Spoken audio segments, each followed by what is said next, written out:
मित्रांनो, आपल्या नवीन व्हिडिओमध्ये स्वागत आहे। उद्या निघायचं आहे गावी आणि गावी जाण्यासाठी सर्व पॅकिंग वगैरे आता चालू करतोय मी। तर तुम्हाला दाखवतो काय काय आता पॅकिंग। अर्धा सामान आपला भावालीला त्याशी तो घेऊन गेलेला आहे, त्याच्यामुळे आता बाकीचा अर्धा सामान आहे तो उद्या मी बाईकवर निघणार आहे।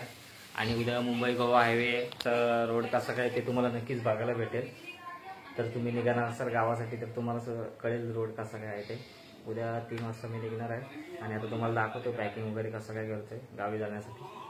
ला गेलो होतो, थंडा वगैरे घेतलाय सर्व, कारण की गावी कसं थंडा थोडा महाग भेटतो, इथं थोडा स्वस्त असतो। थंडा वगैरे घेतलाय, नारळ वगैरे घेतलेत। आता जस्ट मार्केटला गेलेलो कपडे घ्यायला, शर्ट वगैरे घेतलाय।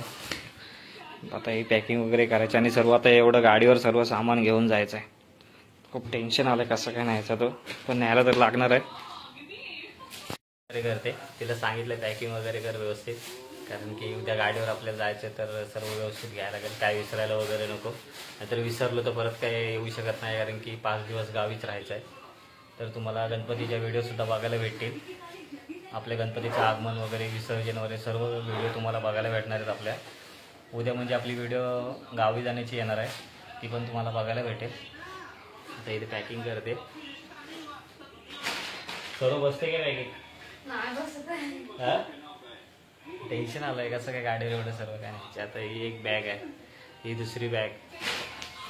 आता बाईकवर तर तुम्हाला माहिती आहे काही गोष्टी बसत नाही, 2 माणसं बसल्यावर एकच बॅग जाऊ शकते। आणि प्रयत्न करून येण्याचा। आणि स्टेशनला गेलो होतं तर स्टेशनला भरपूर काही स्वस्त आहे डोंबिवली स्टेशनला, तुम्ही सुद्धा खरेदीसाठी जाऊ शकता नक्कीच।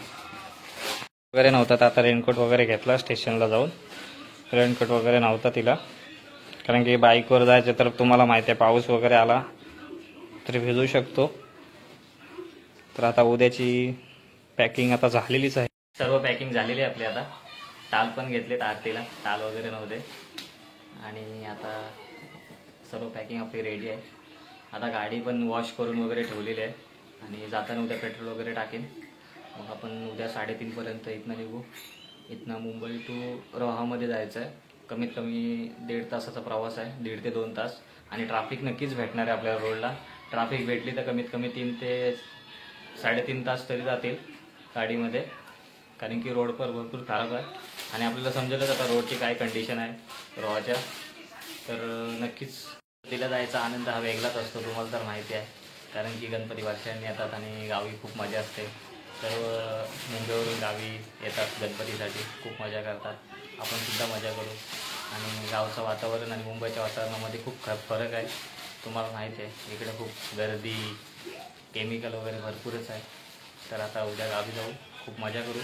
व्हिडिओ पूर्ण कंटिन्यू बघत राहा आणि व्हिडिओ कशी वाटली नक्की सांगा। व्हिडिओला लाईक करा, चॅनलला सबस्क्राईब करा। Bye bye.